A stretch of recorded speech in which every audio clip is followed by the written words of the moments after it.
Atos 21, a partir do 31 até o 36, esses versículos que a gente acabou de ver, me fez lembrar muito Jesus. Não sei vocês, eu vou querer que a gente chegue a essa conclusão até o final. Primeiro, por causa da profecia. Quem esteve com a gente aí domingo, ou umas 3 lições atrás, viu que o profeta falou, pegou o cinto de Paulo, se amarrou e disse que isso iria acontecer com o dono do cinto, no caso Paulo, e aí chega nesse momento em que Paulo realmente é preso. Só que antes dele ser preso, ele está ganhando ali um rala, né? Está sendo linchado pela galera, e não é nenhuma novidade. Então, com esses versículos, a gente aprende uma coisa muito importante, que é a diferença entre profecia e profetada. Não sei se vocês já ouviram falar dessa palavra, mas nem sei se essa palavra existe. Só que é o seguinte, se é profecia, se cumpre, e se cumpre em um tempo razoável. A gente vê muita gente hoje falando, não, que hoje a minha bênção vai chegar, não, a tua bênção está chegando. Isso é profetada, porque profecia é como a gente aprendeu na Bíblia, que o profeta fala, não, é assim que vai acontecer contigo, mesmo que seja uma coisa ruim. Por exemplo, se eu falasse aqui, para alguém especificamente, você vai ser preso, fica na atividade que amanhã, né, quando a polícia subir o morro, você vai ser preso. E aí amanhã acontece isso é uma profecia. Ou seja, independente se ela é boa ou ruim. Geralmente as profecias não são muito boas, né? A gente vai vendo aí passo a passo na Bíblia. Então esse negócio de dizer que as coisas vão melhorar, que vai ficar tudo bem, que você vai ser um vencedor, isso aí pode ser que seja verdade, mas seria muito específico. E aí, como eu falei, se a profecia ela se cumpre num tempo razoável, mas a gente deve desconfiar quando a gente ouve essa profetada. Mesmo que nós estejamos entre milhões de pessoas, por exemplo, geralmente no culto tem muita gente. Aqui a gente tem 4, 8, 12, 13, 14 comigo, certo? Mas mesmo entre todas essas pessoas, Deus pode falar uma coisa específica com você. Assim como mesmo em milhões de pessoas, Deus fala comigo especificamente através da sua palavra. Então, a profecia ou a palavra de Deus para a sua vida, ela é singular. Vamos agora pensar Paulo como sendo o personagem principal da história. Paulo é espancado por quê? Por amor. Ele não estava ali para ganhar dinheiro, ele não foi roubar ninguém, né? Como muitos ladrões a gente vendo sendo espancado aí pela rua. Paulo estava ali pregando o amor. E embora ele estivesse falando sobre Deus, sobre as coisas de Deus, algumas pessoas que não são de Deus, que não suportam ouvir as coisas de Deus, entraram em luta corporal com ele, e apedrejaram, etc, etc. Isso me fez lembrar Jesus. Jesus falou alguma vez alguma coisa que pudesse fazer mal a alguém? Alguém lê aí na Bíblia, viu em algum filme? Não. Tudo que Jesus falou, inclusive as coisas que ele falou que soaram mal aos ouvidos de algumas pessoas, foi para o seu bem. Tem um grupo que eu gosto muito de ouvir, Estratagema de Deus, ele fala assim: se eu falo para alguém não beber, não fumar, para alguém não adulterar, para alguém não pecar, eu estou querendo o mal dessa pessoa? Não, eu estou querendo o bem dela. Diferentemente quando a gente ouve das pessoas assim, não, chega aí, vamos fumar vamos ali e tal. Às vezes a pessoa está falando uma coisa ruim para você, mas você interpreta da forma boa, né? Pô, o cara tá me dando mal moral, vai apertar pô, o cara vai pagar uma serva e tal, pô. E aí, da mesma forma, acontece assim com as coisas também ruins. Como Jesus, ele sabia que ia ser o que ia acontecer, né? Porque o profeta já tinha avisado. E ainda como Jesus, a gente consegue lembrar os gritos da multidão, como a gente viu nesses versículos aí, a multidão clamando por quem? Por Barrabás ao invés de Jesus. Da mesma forma que gritaram para matar Jesus, para soltar Barrabás, agora a multidão, ela grita para que Paulo seja morto. E aí a gente pode chegar a uma seguinte conclusão, de que a voz do povo geralmente não é a voz de Deus. Às vezes todo mundo pode falar para você, não, você vai ser assim, você vai ser assado. Às vezes o próprio pai, a mãe fala, você não presta para nada, você é um vacilão, você é um otário, você é isso e aquilo. Mas Deus tem uma palavra de bênção. Às vezes a pessoa fala, por exemplo, olha assim pro Iago e fala assim, pô, tu é feio pra caramba, hein, maluco? Pô, entrou na fila 2 vezes para dar feiura. Mas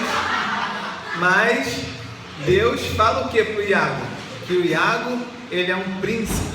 Da mesma forma Maria. As pessoas podem falar o que quiser da Maria, não vou nem falar já que vocês estão entrando na pilha, mas tudo que as pessoas falam de você não se compara ao que Deus fala para você. Deus te chama de filha.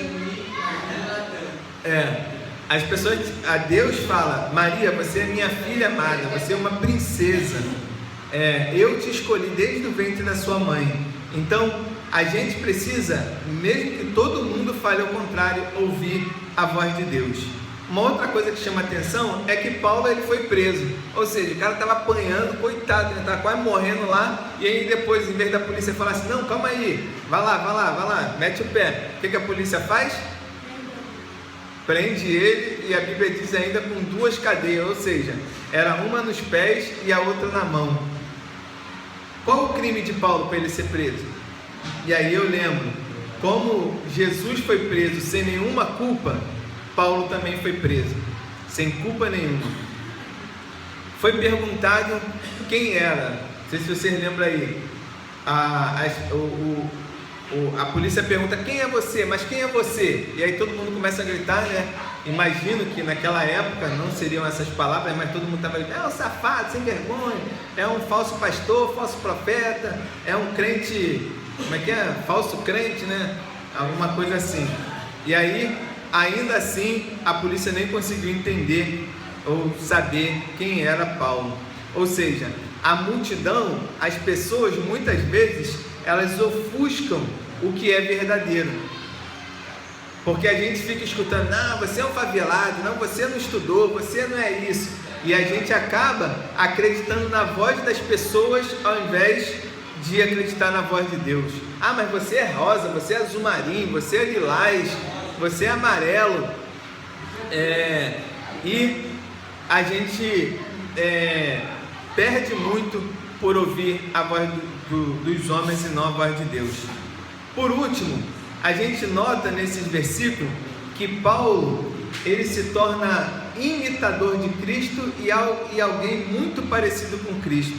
E aí é que fica sério a nossa mensagem dessa noite. Por quê? Porque as semelhanças que nós temos com Cristo é que podem autenticar a veracidade da nossa mensagem. É quando a gente se parece com Cristo é que nós temos valor. Quanto mais a gente se parece com o mundo, com as coisas do mundo, menos a gente perde diante da própria sociedade. Tem gente que olha para mim e fala assim, mas você nem parece que tem tantos anos. Mas quando vê uma foto minha antiga, enquanto eu usava drogas e tal, as pessoas falam assim, nossa, parecia que aqui você já tinha tantos anos. Ou seja, as pessoas até, o mundo até não sei a palavra, mas inferioriza, mas te torna mais feio do que você já é. Tipo, eu não sou bonito, entendeu? Mas enquanto eu estava obrigado, bem. Mas enquanto eu estava largado no mundo, eu era ainda mais feio do que eu já sou. Mas agora que eu estou na igreja, eu sou mais bonito do que eu já era.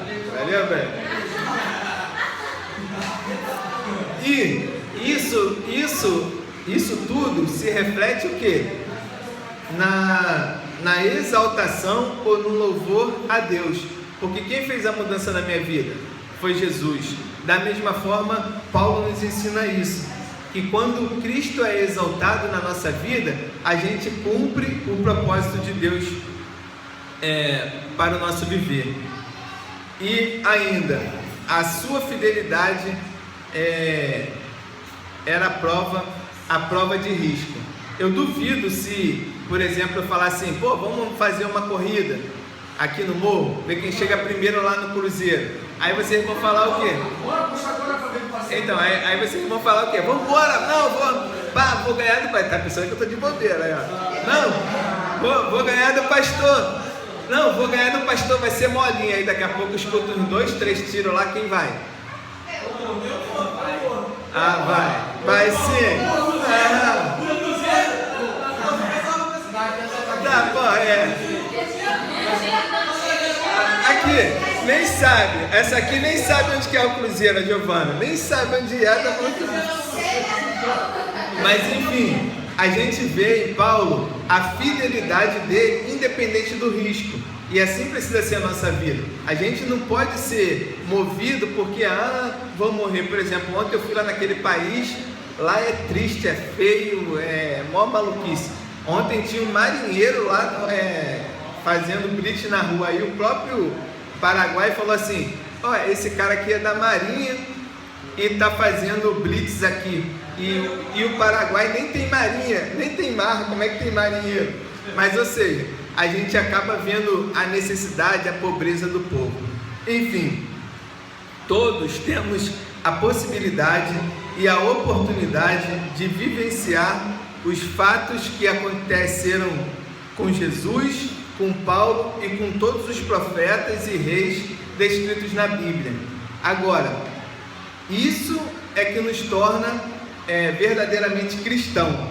Agora, se a nossa vida se parece mais com a do Papa, se parece mais com a do presidente Temer, ou do Pezão, do Sérgio Cabral, aí eu não preciso nem dizer mais nada para vocês, né? Então, que a gente consiga realmente viver as profecias que Deus tem para as nossas vidas e não aquilo que o mundo e os anjos de Satanás têm prometido ou têm falado para cada um de nós. Amém?